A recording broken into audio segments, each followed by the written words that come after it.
Good afternoon. I want to call to order this afternoon's meeting of the Senate Committee on Legislative Operations and Elections. Madam Secretary, please call the roll. Senator Daley. Here. Senator Canizaro. Senator Krasner. Here. Senator Steinbeck. Here. Chair Orenshaw. President, please mark the majority leader present when she arrives. We do have a quorum. I want to provide a few general housekeeping reminders. Please ask everyone to silence their electronic devices. We're not going to take testimony per se at this hearing. However, if a member does have a question, there's someone that may have an answer, we might call that person up, try to answer that question during the work session, because today we are just going to have a work session. So we would ask, if you are going to answer a question, please sign in at the table by the door. Please provide a business card, if you have one, to the committee secretary. For those joining us online, please be sure to mute your microphone while you're not speaking to minimize any background noise. When testifying, please turn on the microphone and clearly state your name and affiliation with any groups, if you represent any groups, for the record. Then turn the microphone off each time you're done speaking. If you're going to present handouts, which again, that's normally for our bill hearings, so we wouldn't really do that today, but we do ask for 20 hard copies for members of the public. Electronic copies should have been submitted in PDF format to our committee manager 24 hours in advance of the committee meeting. Some of the issues we deal with in this committee can be controversial and contentious, but we do expect courtesy and respect in our interactions during the meeting, even if we may not agree with someone else's position. Committee members will be using their laptops to view handouts and other documents. Please don't view this as a sign of disrespect or inattention. As a reminder, we may take agenda items out of order. Public comment will be taken at the end of the meeting, and each person will be limited to 2 minutes. With that, we're going to go into a brief recess. Appreciate everyone's patience.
Committee will come back to order, and I'd like to turn it over to our committee policy analyst. We've been very lucky this session to have Pepper Sturm helping us, and we'll go to our work session.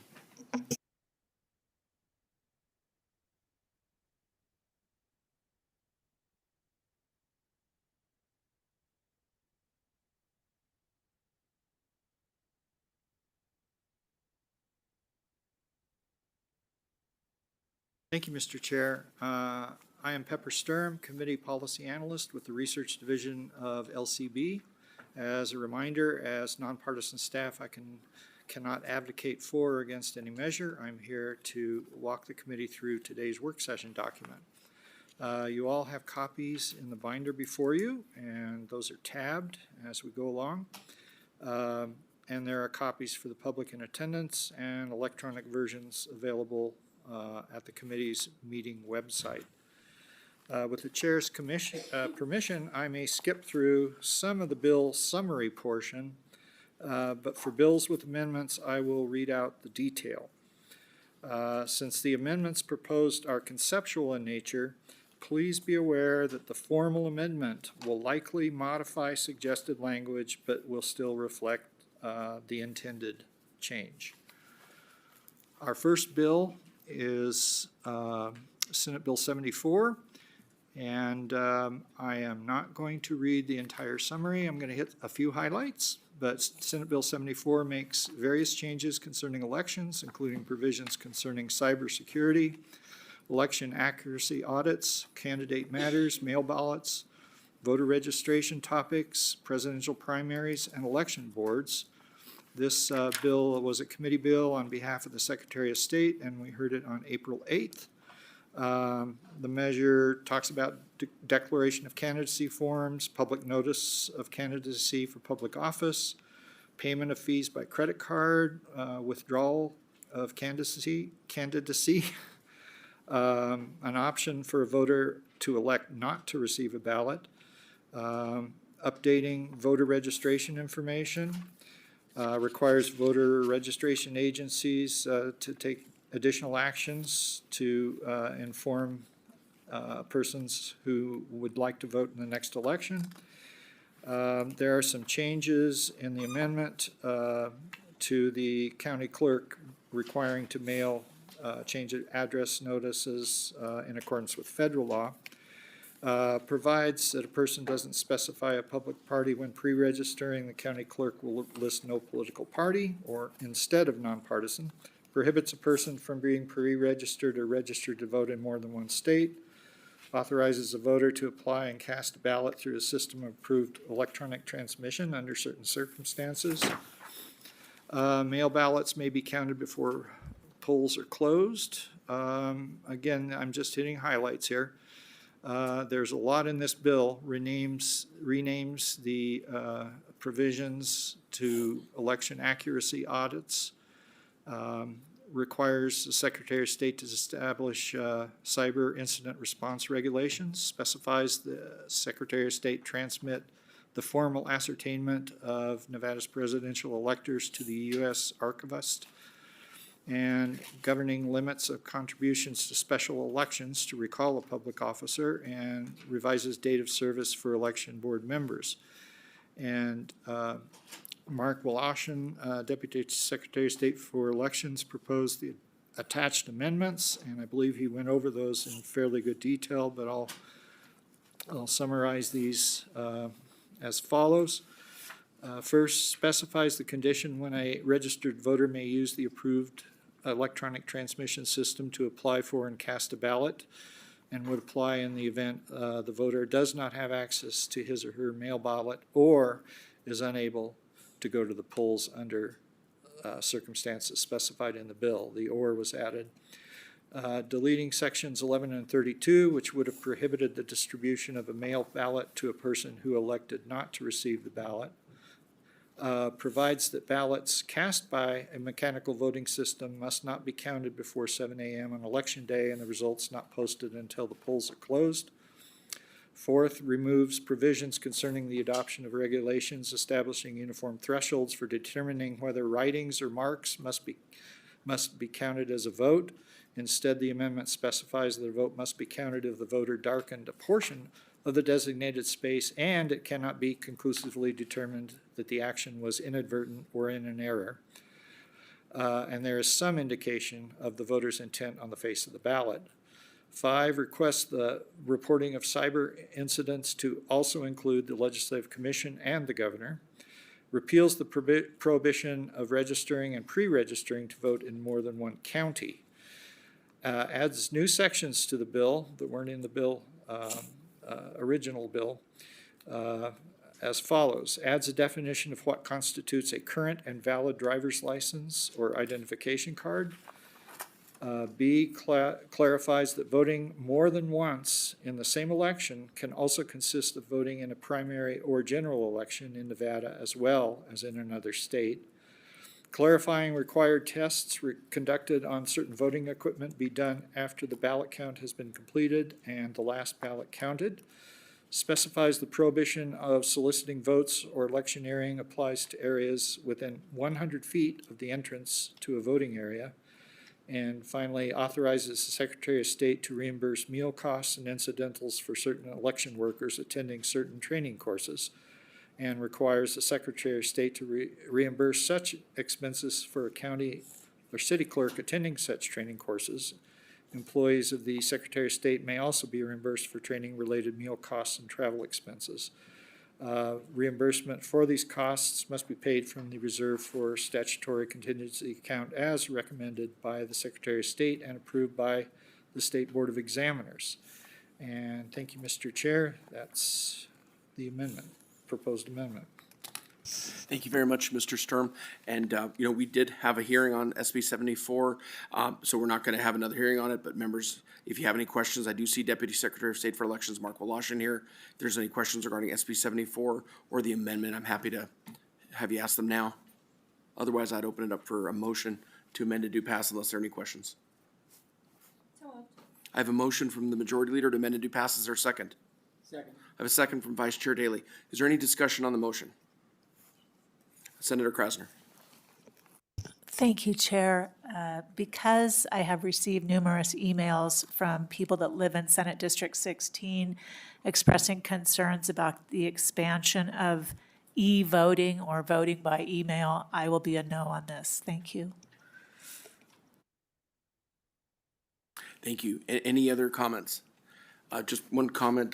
Senator Steinbeck, you have a comment to me? One comment. Some of the parts of the bill that I particularly like. I like the cyber incident response plan regarding that there. That's at section 26. I think there's a lot of really excellent cleanup provisions, and certainly I think that expansion of the e-system is only when there is something that has happened and it's listed in the statute that prevents the voter from being able to either access their mail ballot or vote in person.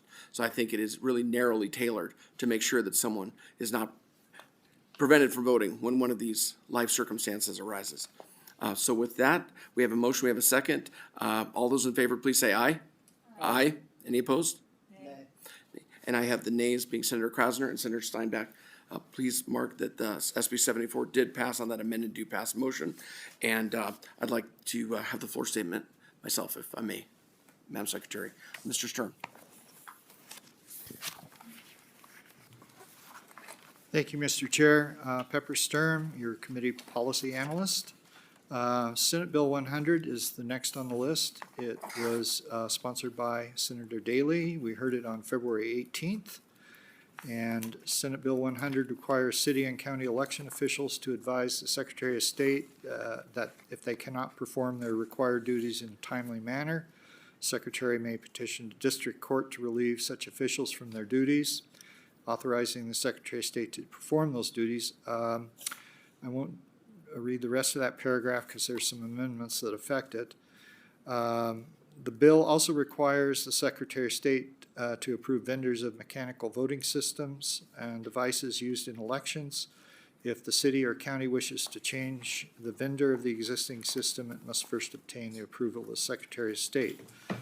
And the amendment that Senator Daley proposed is summarized as follows. The attachment, follows my summary here.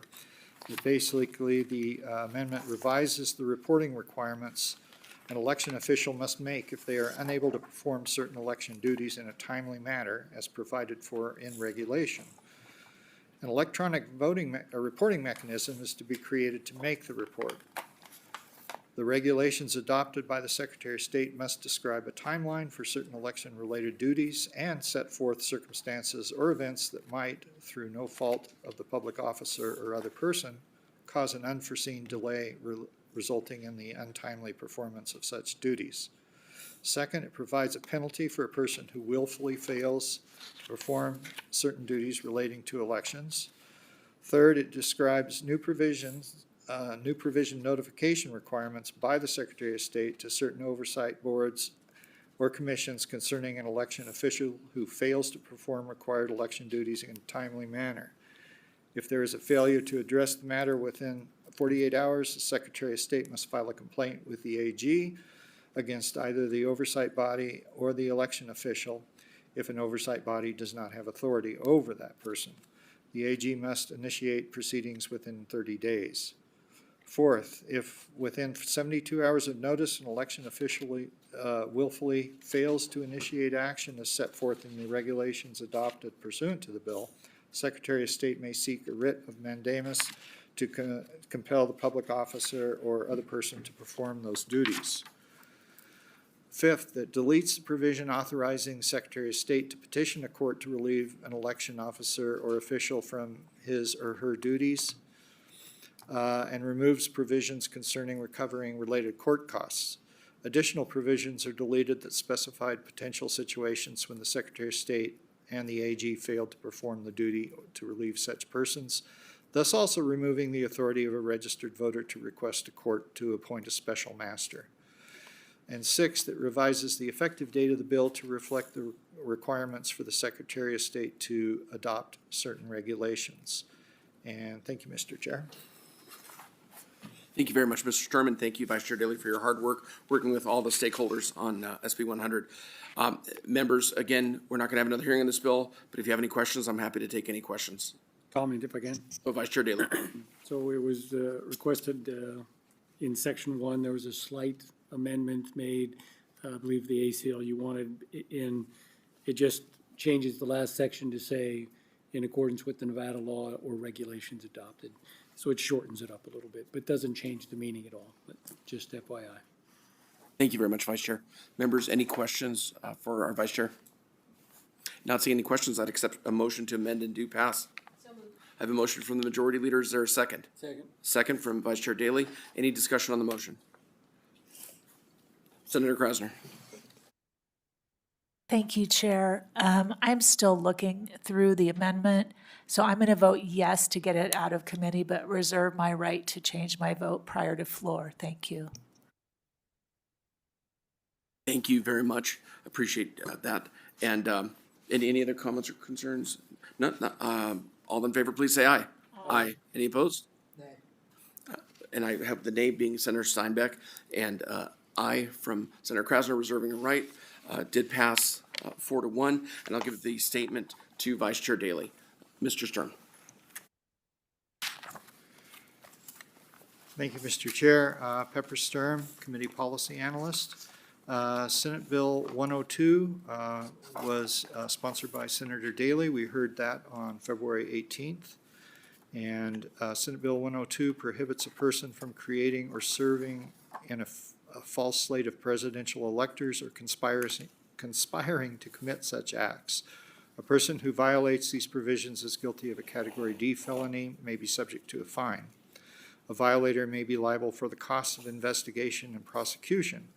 If a court grants probation to a person convicted of such an offense, the court must require as a condition of probation the person serve at least 6 months in the county jail.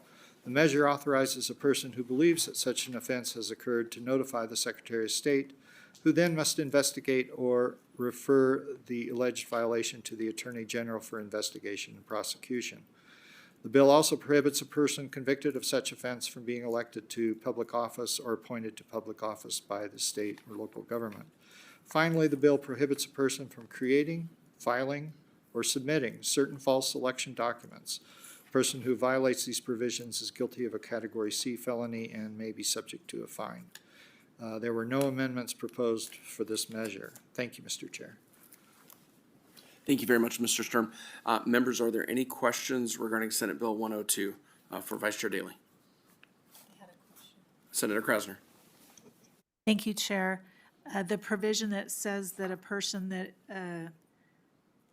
is convicted of this, do they lose their right to vote for the rest of their life? No, they don't lose their right to vote. They just can't be elected to office.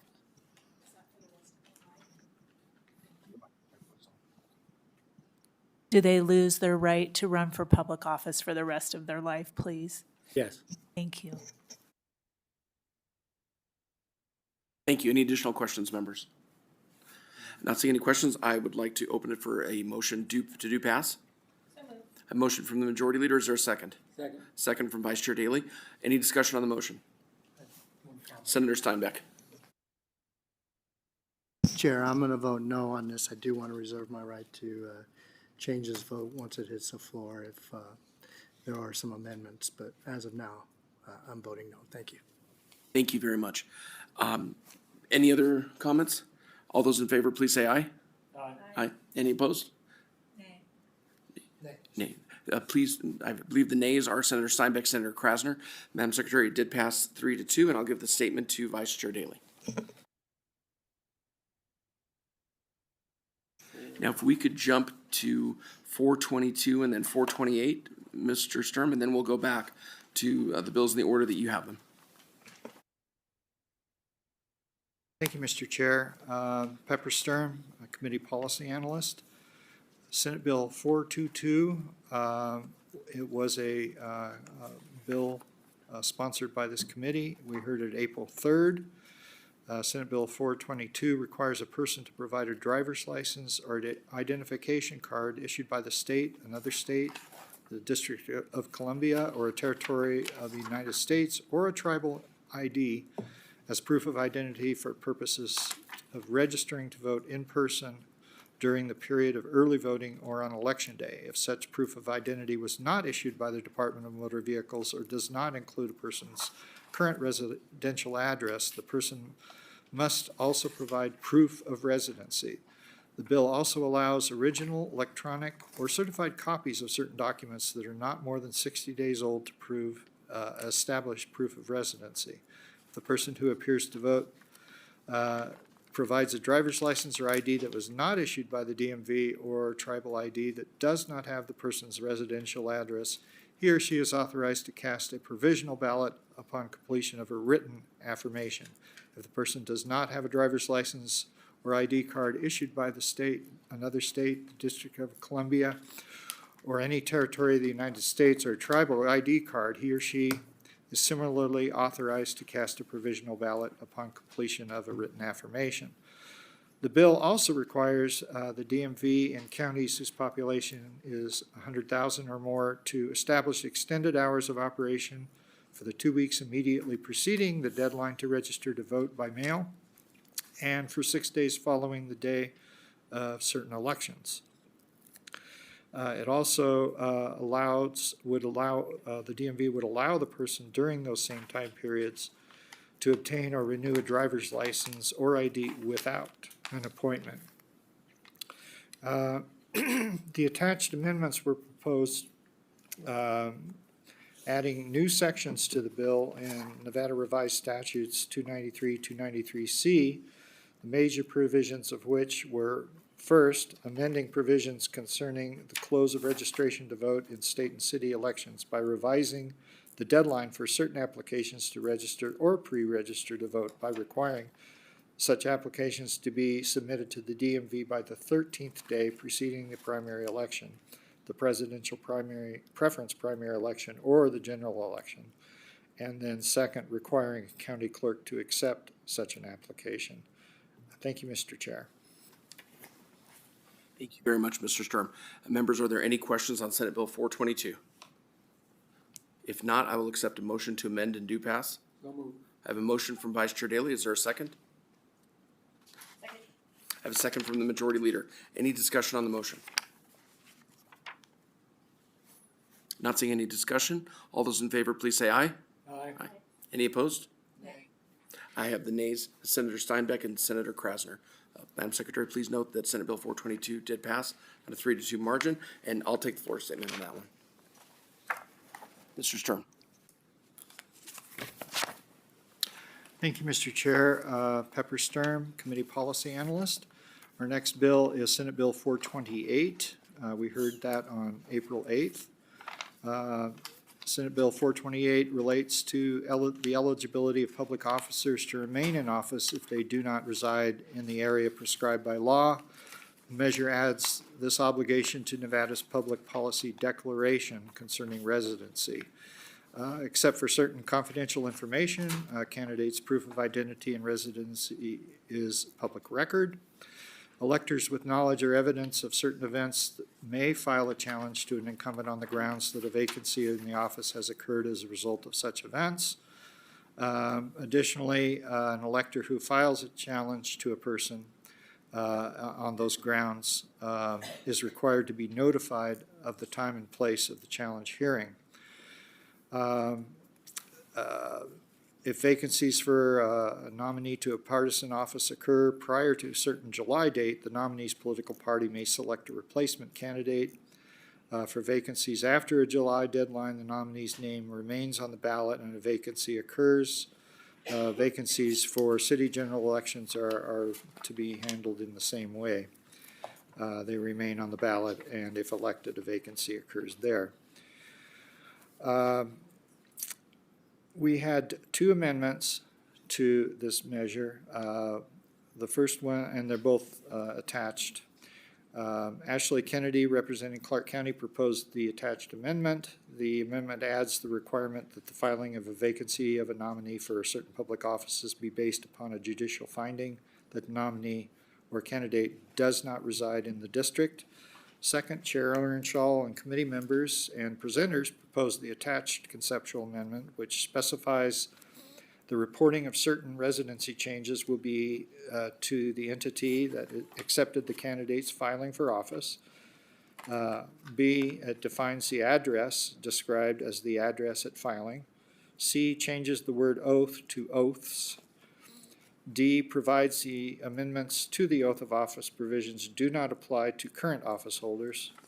And E, provides that the bill is effective upon passage and approval.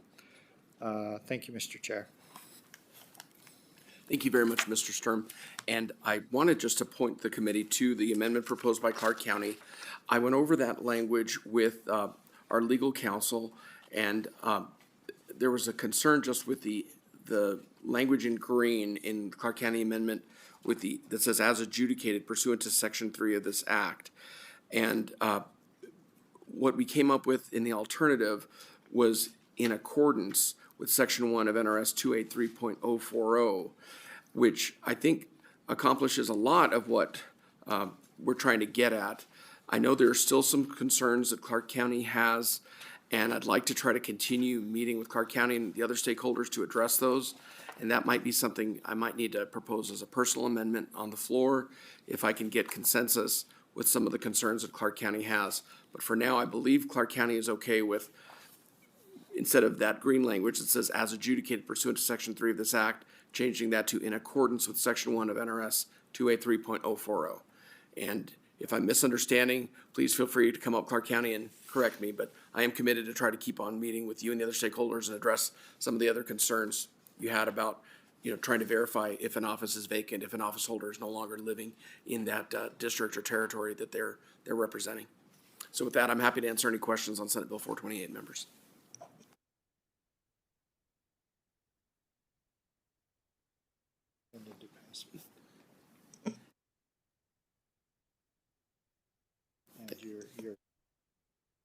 Senator Krasner.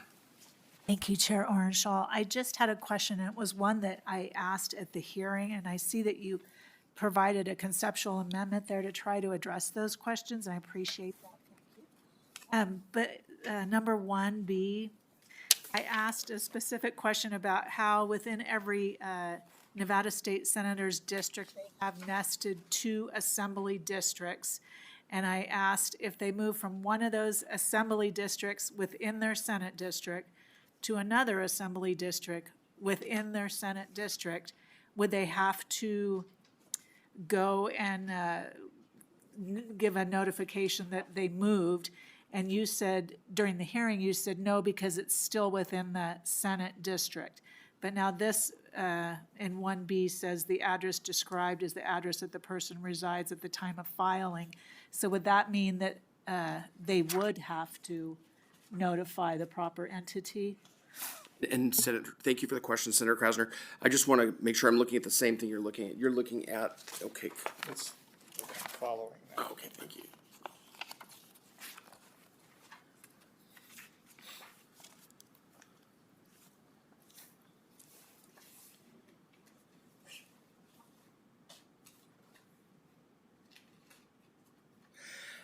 Now, I may need to defer to council on this, but the way I'm reading Section 2, Sub 3 on page 6 of the original bill and the amendment, I don't think that notification would be triggered if, let's say, the member of the state Senate moved to another address in the other assembly district where they're still residing in the Senate district. I believe the triggering event would be an address that is no longer in that district.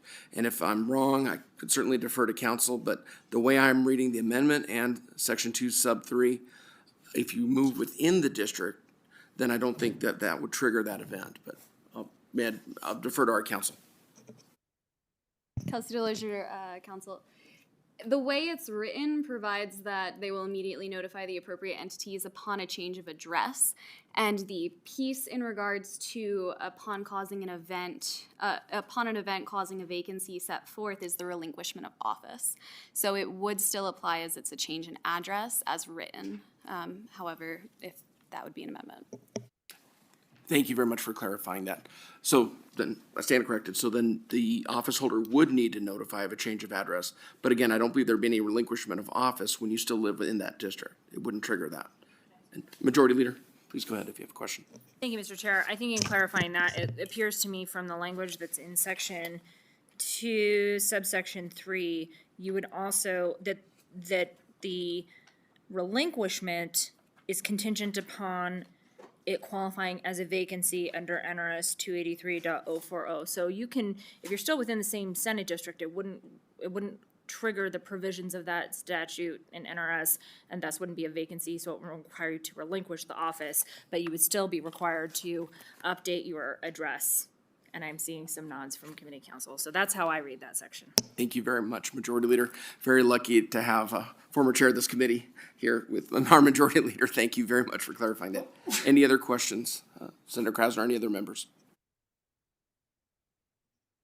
Yes, Chair, Senator Steinbeck, please go ahead. thank you. So I remember during the testimony, the term was, it's not where your address is as much as where you lay your head, right? I mean, that was one of the terms that was brought up. Yeah, and so my question is, if for work or for family reasons, if you're gone for an extended time, are you going to end up having issues from this language that's presented here today? Thank you very much, Senator Steinbeck. Certainly that's not my intent, that if someone is working temporarily out of state or for some family reason has to be out of the district, out of the state, that would trigger this. I think a lot has to do with their intent. And we had a little bit of a discussion with our council and as to actual versus constructive residence, if I could defer to our council on that. Kelsey Delosier, Council for the record. If you look, we have actual residency defined up in Section 1, subsection 8, which it means the place of permanent habitation where a person actually resides and is legally domiciled. Your domicile is generally going to deal with your intent to permanently reside in a place, and there can be a variety of factors that goes into that determination as to where you're domiciled. But if you were temporarily dealing with something and you had no permanent intent to leave, you would likely not be considered to be actually domiciled elsewhere. Thank you very much, Ms. Delosier. Any further questions, Senator Steinbeck or any other members? With that, I would accept a motion to amend and do pass with the amendments in the packet with that slight change to Clark County's amendment that I verbalized. amend and do pass with the two amendments and your verbal explanation of the change. I have a motion and a second. Vice Chair Daley made the motion, second from Majority Leader. Any discussion on the motion? Yes, Chair, I'm going to vote yes on this with the option to change at floor if necessary. Thank you. Understood. Senator Steinbeck. Any other discussion? All right. All those in favor, please say aye. Aye. Any opposed? Madam Secretary, please note that Senate Bill 428 did pass unanimously, and I'll take the floor statement for that one. Mr. Sturm, I wonder if we could actually take SGR 10 out of order. There were a couple of questions, and some members had, and I know we've got someone here that might be able to briefly answer them. I see Ms. Magnus here, so I wonder if we could go to SGR 10 and then go back to the order that you've got in the packet. Thank you, Mr. Chair. Pepper Sturm, Committee Policy Analyst. Senate Joint Resolution 10 was sponsored by Senator Nguyen, Stone, and Assembly members Gonzalez, Moore, Nguyen, Carter, Watts, et al. We heard the bill on March 11th. Senate Joint Resolution describes the potential benefits for the therapeutic use of certain psychedelic compounds and urges the United States Congress to take certain actions to address barriers to such uses. The bill mentions research and therapeutic trials that have demonstrated promising results for those disorders such as traumatic brain injury, PTSD, and certain depressive orders. The classification of these substances as Scheduled I controlled substance provides a barrier to research and access for physicians. And SGR 10 expresses Nevada's support for expanded research in this regard, urges Congress to increase research funding and establish a streamlined approval process for conducting the research. Also, providing for the reclassification of these compounds under a less restrictive controlled substance schedule.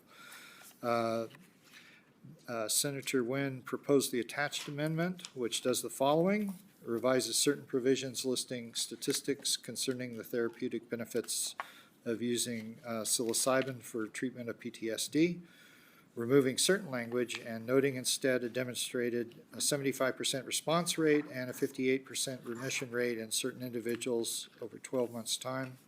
And second, revises one of the resolve clauses that urges federal protections for persons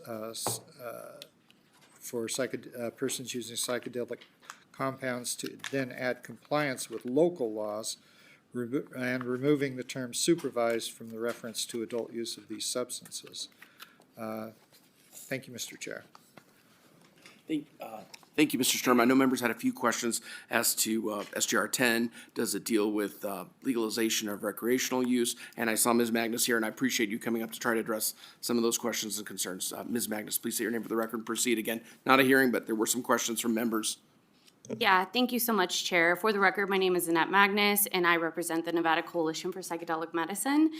And I was just here to reiterate today that our purpose of this joint resolution and its companion bill, AB 378, in the Assembly, which hopefully you all will see soon, is for the resolution to address the current issues that are happening federally with the Schedule I classification of this of psilocybin.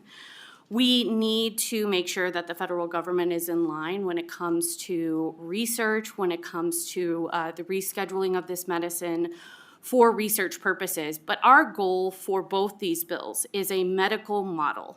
We are not looking to make this a recreational use. I can tell you firsthand that we want to make sure this is done in a medical setting with guardrails, and that is why you see the secondary bill, the companion bill, as a pilot project for veterans and first responders. We want to make sure that this is being done at the federal level and at the state level as a medical model. Thank you for clarifying that, Ms. Magnus. Any questions from Ms. Magnus? Senator Krasner? Thank you, Chair Orenshaw. Thank you, Ms. Magnus. We have not heard AB 378, and you just brought it up as a companion bill for this bill that we're about to vote on. You said it's a pilot project. Could you tell us just a little bit more, please? Yeah, absolutely. So AB 378, we're very proud of that. It's a small-scale pilot project that we're working on with Assemblymember Carter in the Assembly. And basically what that does is we're trying to get a medical model set up in the state of Nevada for a pilot project to prove that this can be done as a small-scale pilot project here, and hopefully down the road, we can make it a medical model. But at no point are we trying to make this recreational. We want to keep this in a medical setting with guardrails, with professionals, so that this way we can make sure that there's a chain of custody, we can make sure that there are safety measures in place, and we can really make sure this is used for people with PTSD, anxiety disorders, and other things like that. As somebody who has suffered from anxiety disorders, this could be revolutionary when it comes to medical treatment, and that's what we want to keep this as. Thank you very much. Any additional questions, members? Senator Steinbeck. Thank you, Chair. Thank you for being here today as well, and I appreciated the meetings that we've had and to talk about this. And if this helps people as far as having clinical depression, anxiety, I would never want to stand in the way of that. My concerns is the recreational use, right? The expanded recreational use. Can you tell me why the term supervised was removed in the amendment? It was just a technical amendment because we wanted to make sure that we were clarifying different definitions. But if that's something that you need us to work on or add back in, we are happy to take a look at that. So it was just a cleanup amendment because some of the language came out a little bit wonky. But if that's something that helps you get to yes and we can work with you on that, we're happy to do that. Appreciate that. And one more question, if I could, Chair. Go ahead, Senator Steinbeck. Thank you, sir. And so, and I know this would be the sponsoring senators' decisions, but would you have any objection if this resolution also included some sort of statement that said that this is not intended to endorse the additional recreational use? I think we can work on that with you after this. I know that Senator Wynn and I have been in conversation about making sure that the intention of this is clear, that we're really intending this to be about a medical model, both at the federal level and at the state level. So I cannot speak for the sponsor, but I'm happy to work with you on that after this hearing. And I'd like, my desire today would be to move the bill with the amendments in the work session, and then I'd encourage you to reach out to the sponsor. Certainly, it's possible there can be further amendments either on the floor or in the other house. But not having spoken to the sponsor today, I'd like to move the amendment as is.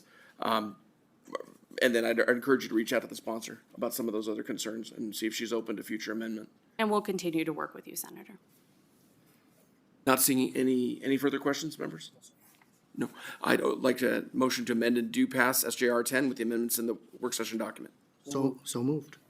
I have a motion. I think Senator Steinbeck beat you, Senator Daley, but if you'd like to give a second, I'll second from Senator Daley. Any discussion on the motion? I'm not seeing any discussion. All those in favor, please say aye. Aye. Any opposed? Nay. Please note, I've got Senator Krasner as a nay. There are 4 in favor. The measure did pass, and we'll give that floor statement to Senator Wynn. And Mr. Sturm, thanks for your indulgence. If we can go back to the remaining bills in the order you have them.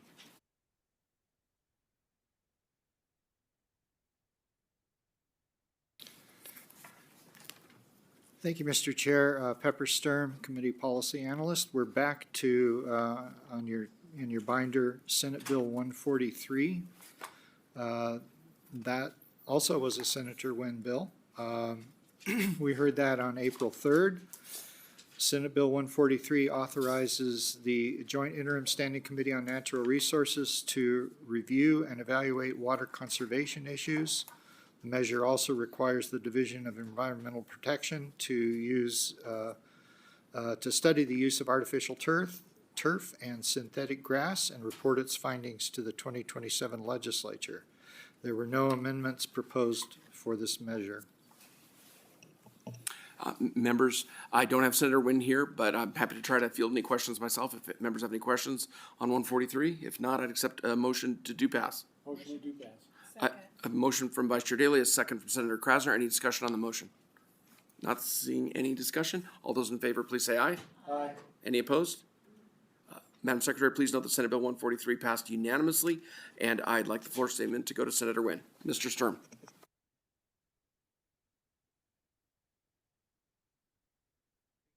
Chair, Pepper Sturm, Committee Policy Analyst. We're now on Senate Bill 225. That was also a committee bill presented on behalf of the Joint Interim Standing Committee on Legislative Operations and Elections. We heard the bill on March 13th. Senate Bill 225 requires a person to pay a $1,000 fee when filing a declaration of candidacy for the presidential preference primary election, and there were no amendments proposed for this measure.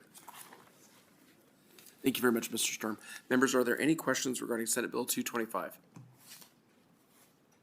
I'm not seeing any questions. I'd accept a do pass motion. Motion to do pass. I have a motion from the Majority Leader and Second. second from Vice Chair Daley. Any discussion on the motion?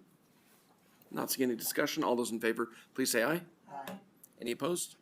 Madam Secretary, please note that this passed unanimously, and I'd like to give the floor statement to Vice Chair Daley on this one. Mr. Sturm. Thank you, Mr. Chair. Pepper Sturm, Committee Policy Analyst. Our next bill is Senate Bill 414. This was sponsored by Senator Scheibel and our Majority Leader. It was heard on April 3rd. Senate Bill 414 makes various changes to financial disclosure requirements for certain public officers and candidates for public office. The measure requires inaugural committees to report certain contributions and expenditures. Foreign nationals are prohibited from making contributions or committing to a contribution to an inaugural committee. Further, persons elected to constitutional offices are required to report certain contributions and expenditures related to their transition to that office. The bill also requires a public officer or candidate or their household member to disclose holdings of certain stocks or securities valued at $5,000 or more. There were no amendments proposed for this measure. Thank you, Mr. Chair. Thank you very much. Members, are there any questions on Senate Bill 414? Senator Krasner. Thank you, Chair Orenshaw. At the hearing, my colleague brought up some questions about the disclosure of holdings of particular stocks and securities valued at $5,000 or more. I had the same question and concern, and that is most people, or many people, when they have a stock portfolio, they don't invest in stocks themselves. They hire someone to do that for them, and the person purchases a wide variety of stocks that go into that portfolio. They could be selling those different stocks daily. The prices definitely fluctuate daily. And I think this could be a real concern in the attempt to report truthfully, and that's my concern with this. And there's no amendment. Senator Krasner, I appreciate your concerns, and I wish we still had Deputy Secretary Woloshyn here. But certainly, I think that the goal behind this bill is for more transparency, and I think that perhaps we'll get some more, assuming this passes and signed into law, there'll be some more insight as to, is it the value of the stock on the day you file that report, or, how that works out. But I certainly laud the effort at more transparency, and so I'll be supporting it, but I appreciate your concerns. Are there any questions, other questions or concerns, members? Majority Leader.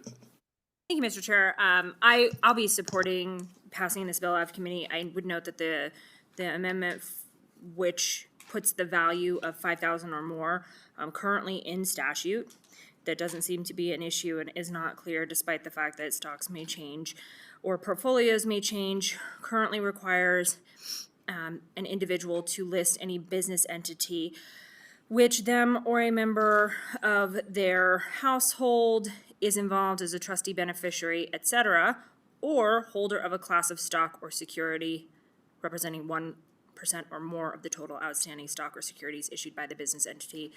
Equally, that argument would apply to current statute.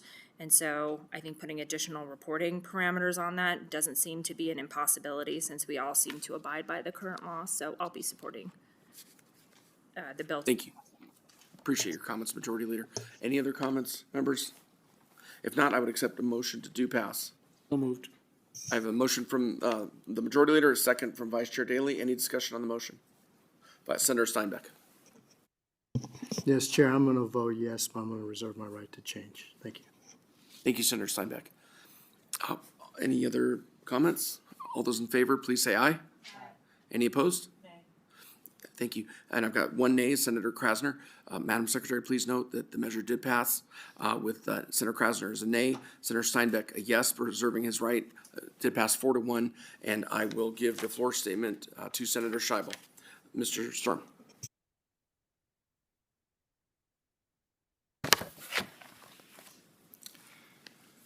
Thank you, Mr. Chair. Pepper Sturm, your committee policy analyst. The next bill is Senate Bill 421. This is a bill, committee bill also. We heard it on April 8th. Senate Bill 421 requires city and county clerks to recruit election board members for polling places in Indian reservations or colonies unless the tribe declines. The bill also requires at least one training event in the use of voting machines to take place within the Indian reservation or colony unless the tribe declines. The event must be accessible to an election board member either in person or remotely, and there were no amendments proposed for this measure. Thank you, Mr. Chair. Thank you very much, Mr. Sturm. Any questions regarding Senate Bill 421? I'm not seeing any questions. Members, I'd accept a motion to do pass. Motion to do pass. I have a motion from Vice Chair Daley. Is there a second? Second from the Majority Leader. Any discussion on the motion, members? Not seeing any discussion. All those in favor, please say aye. Aye. Any opposed? Please note, Madam Secretary, Senate Bill 421 did pass unanimously, and I'll take the floor statement on that one. Mr. Sturm.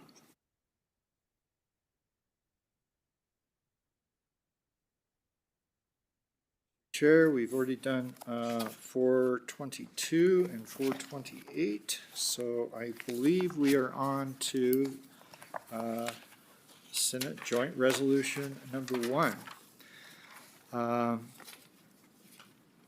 And again, this is Pepper Sturm, your committee policy analyst. And this bill was sponsored by Senators Krasner and Stone. We heard the bill on April 8th. Senate Joint Resolution 1 urges the United States Congress to enact legislation allowing the surviving spouse of certain military veterans to receive the veteran's military retirement pay after his or her death. Based on discussions among the committee members, the following amendment is proposed for the resolution.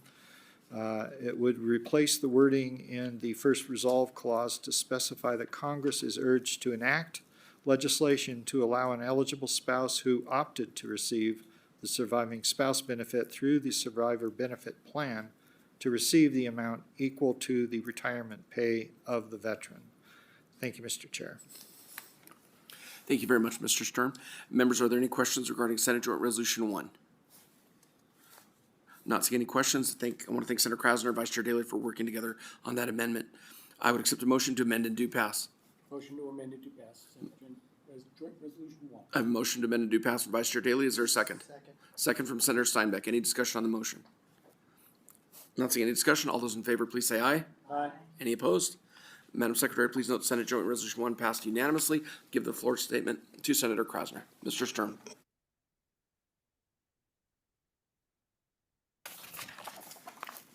Thank you, Mr. Chair. Pepper Sturm, Committee Policy Analyst. We're now at Senate Joint Resolution 7, sponsored by you, Mr. Chair. We heard this bill on March 25th. Senate Joint Resolution 7 urges the federal government to recognize that Yucca Mountain is an unsuitable site for a repository to store and dispose of spent nuclear fuel and high-level radioactive waste. The measure sets forth the procedural, technical, geographic, and health and safety problems with the selection of that site and urges reconsideration of the matter by the federal government. And there were no amendments proposed for this measure. Thank you, Mr. Chair. Thank Thank you very much, Mr. Sturm. Members, any questions on Senate Joint Resolution 7? Okay, I don't see any questions. I'd accept a motion to do pass. Motion to do pass. A motion from Vice Chair Daley. Is there a second? Second from the Majority Leader. Any discussion on the motion? Not seeing any discussion. All those in favor, please say aye. Aye. Any opposed? Madam Secretary, please note SJR 7 passed unanimously. I'll take the floor statement on that one. Thank you, Mr. Sturm.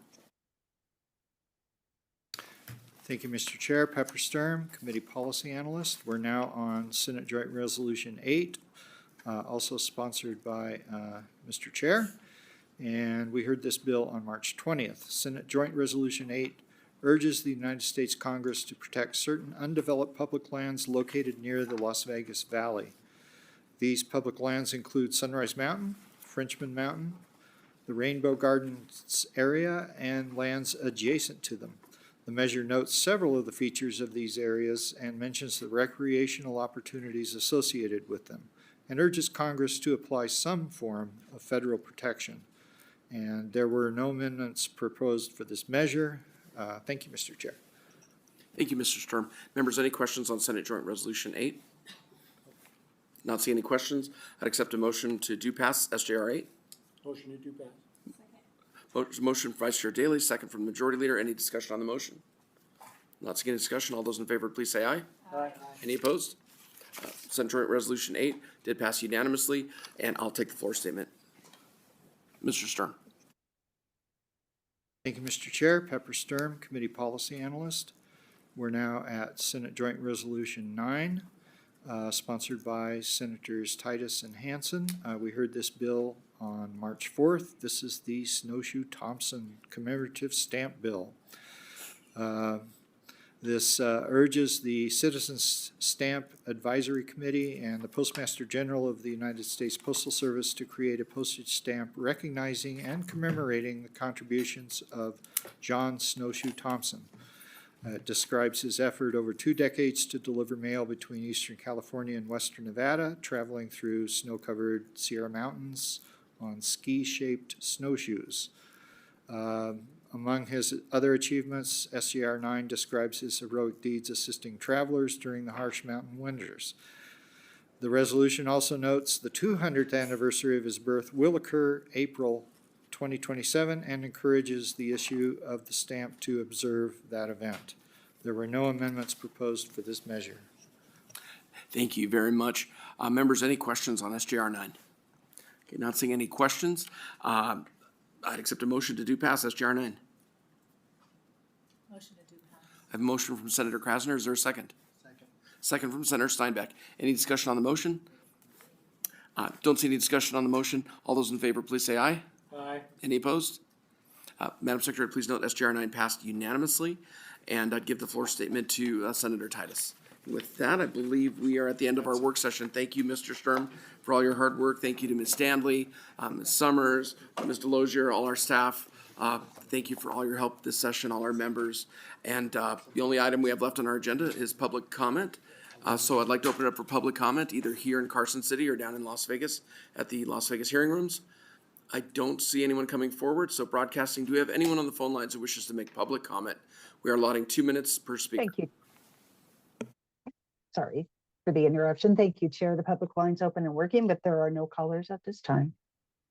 Thank you very much. Members, I have posted an agenda for tomorrow at the call of the chair. I think it's extremely, extremely unlikely that we will have a meeting tomorrow. I will keep everyone posted if for any reason we do, but I will also send out an email as soon as we know that that meeting will most likely be canceled. Thank you, members. Thanks for all your hard work.